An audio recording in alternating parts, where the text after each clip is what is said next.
Hey everyone, welcome back to my channel. I'm Armor Gaming and welcome to Monster Analysis. Up for analysis today is a magic monster known as Gretchen. Gretchen is adorable and smells like chocolate. That is why she has no trouble bringing baby monsters to her house. But the moment they step in, she switches the oven on. She loves having roast baby monster for dinner. What a sinister description on such a friendly looking monster.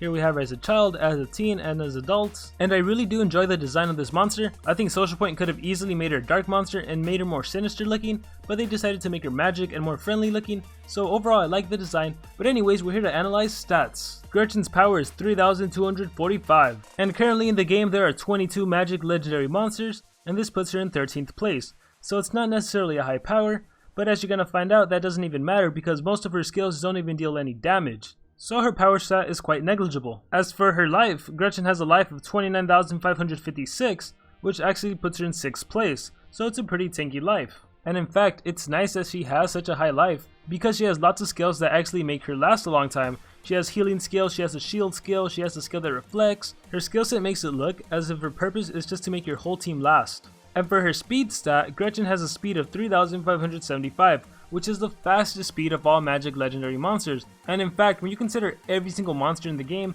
this is the third fastest speed. It's third only to Mercurius and Cassia. So just to very quickly review the stats, her power isn't so good, but that doesn't matter considering her skills don't really deal out any damage. Her life, while it's not the highest for magic monsters, it's still pretty high, and her speed is just straight out phenomenal. It's the highest for magic legendary monsters, and it's in the top 3 for all monsters.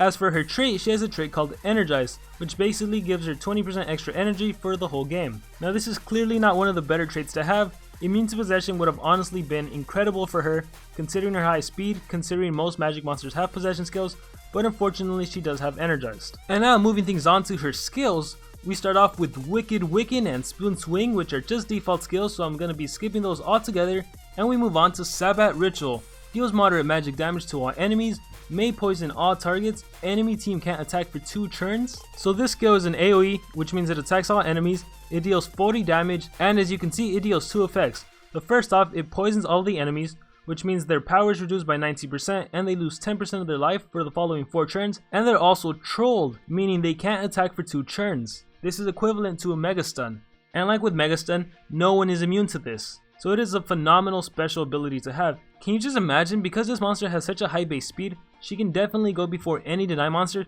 and if you just happen to get your special attack on the first turn, you're gonna immobilize the enemy for 2 whole turns. That is awesome. And now moving on to Skills Group 1. Normally there's not that many good skills in Skills Group 1, but there is one however. So we have Hocus Pocus, Protection Oil, and Beetle Toll Potion. Beetle Toll Potion is the skill you actually want to equip. All allies heal a little on each turn for several turns. So it's a team skill, it costs 26 stamina and it has a 3-turn cooldown. And all the skill does is basically give your whole team life regeneration, which recovers their life by 20% for the following 3 turns. So this is an amazing supportive skill you're going to want to equip. And next we move on to Skills Group 2.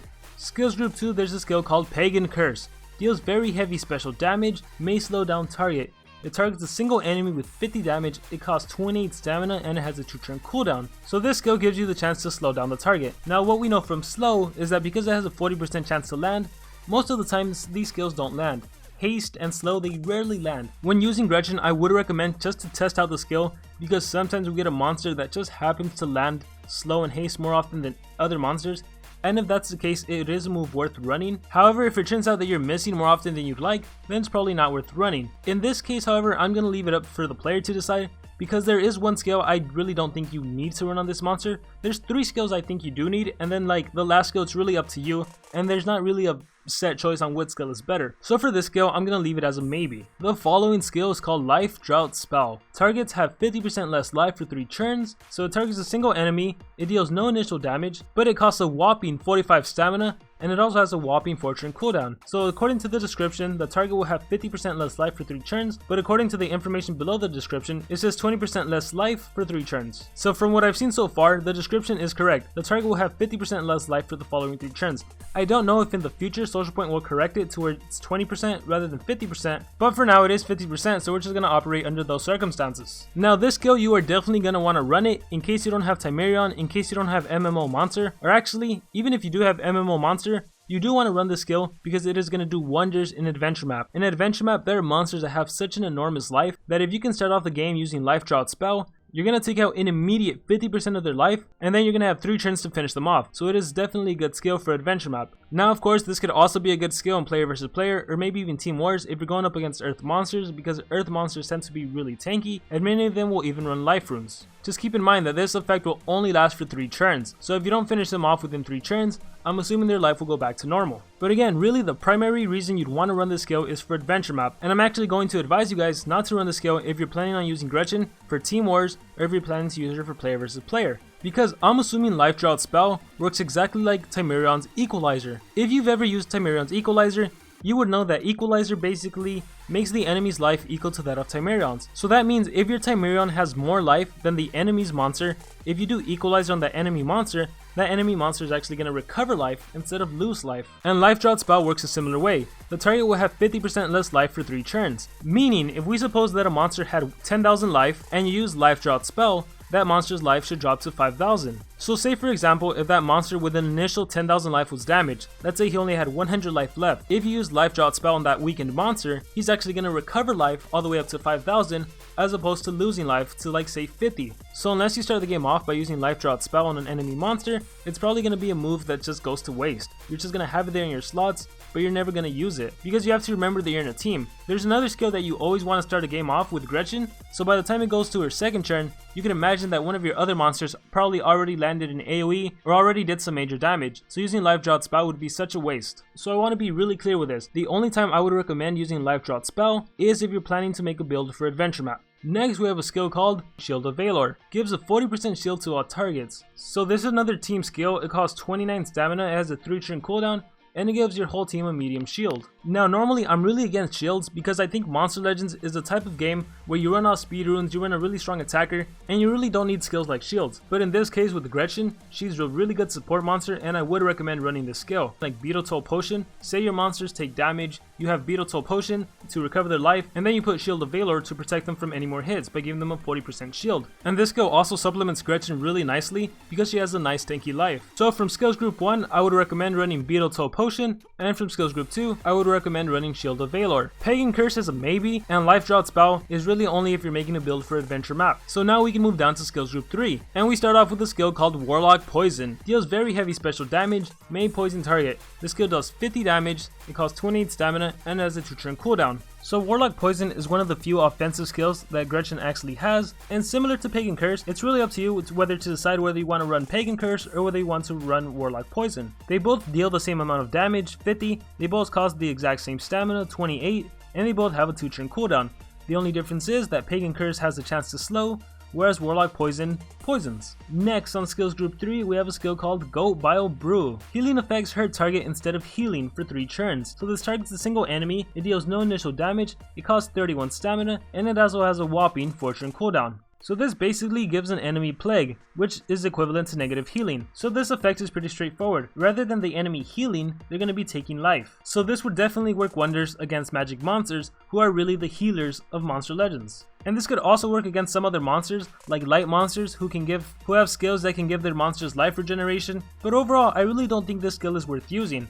Now of course there is a combo using Life Drought spell and then using negative healing on a monster that can heal, but really it just seems like too much of an effort. So Goat Bile Brew is not worth running. So lastly, and probably best of all, we have a skill called Upper Level Elixir.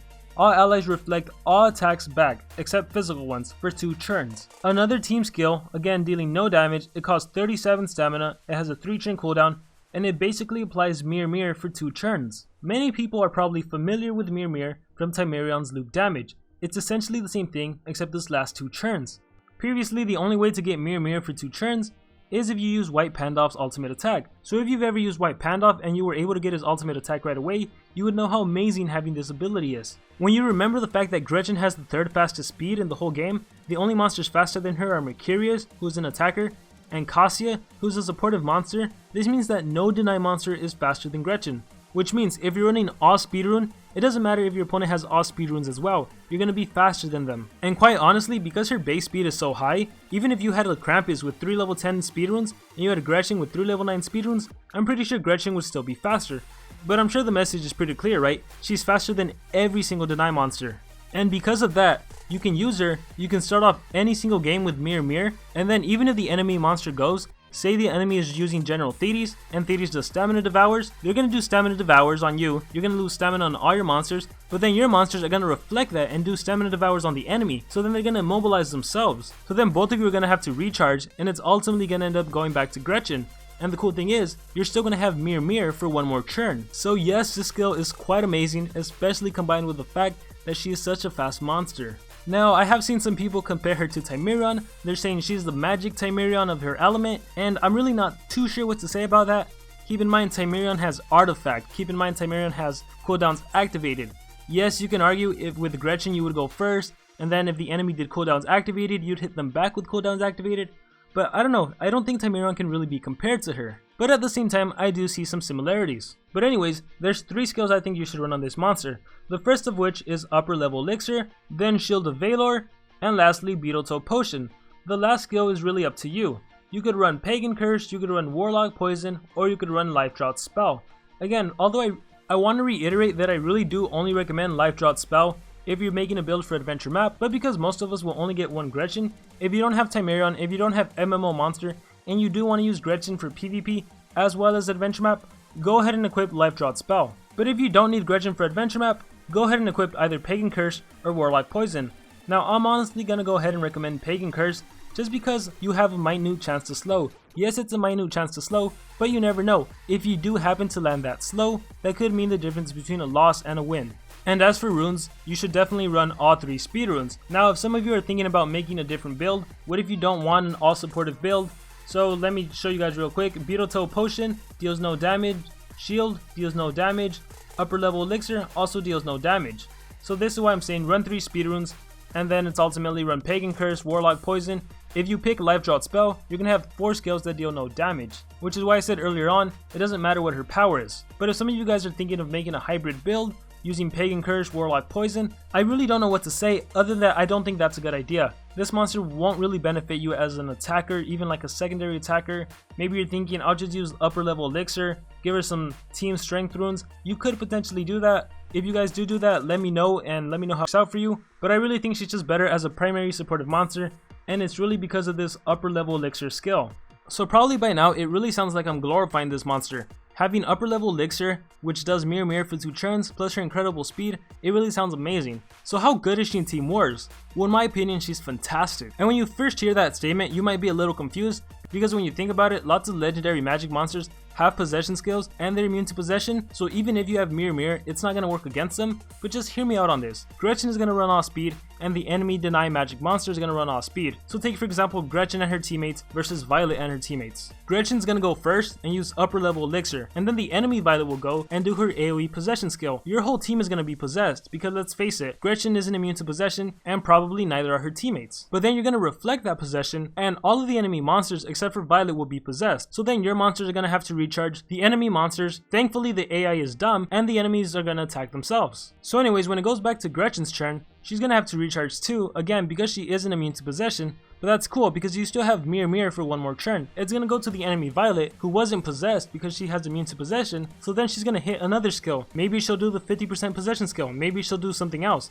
But it doesn't matter because you still have Mirror on your monsters, so then they're going to reflect whatever attack the enemy deals to you. And then by the 3rd turn, you can just do the shield to give all of your monsters a 40% shield, or maybe give them life regeneration if they need it. So I think in Team Wars, Gretchen can be pretty darn good. And can you imagine if instead of Violet, the enemy uses someone like Egg Eater? That's going to be even better because Egg Eater has an AoE Burn and Blind and an AoE Possession. So if they start off with AoE Possession, well, they're going to possess their own team. Egg Eater won't be possessed, which works out to your favor because then Egg Eater can respond with AoE Burn and Blind, and thanks to Mirror, you're going to respond with AoE Burn and Blind. So again, using Gretchen in Team Wars, she's going to work wonders. Now, however, I need to make this statement clear. This does not apply if you're using her for defensive purposes on Team Wars, so do not think it's a good idea to use her for defense. And the problem with using her for defense has to do with Upper Level Elixir, and the fact that the enemy has possession skills, are immune to possession, and most importantly, that it's controlled by a person as opposed to a computer. The biggest problem with using Gretchen as a defensive monster is that when you do Mirror, and then the enemy responds by doing like an AoE possession, because your monsters will be confused,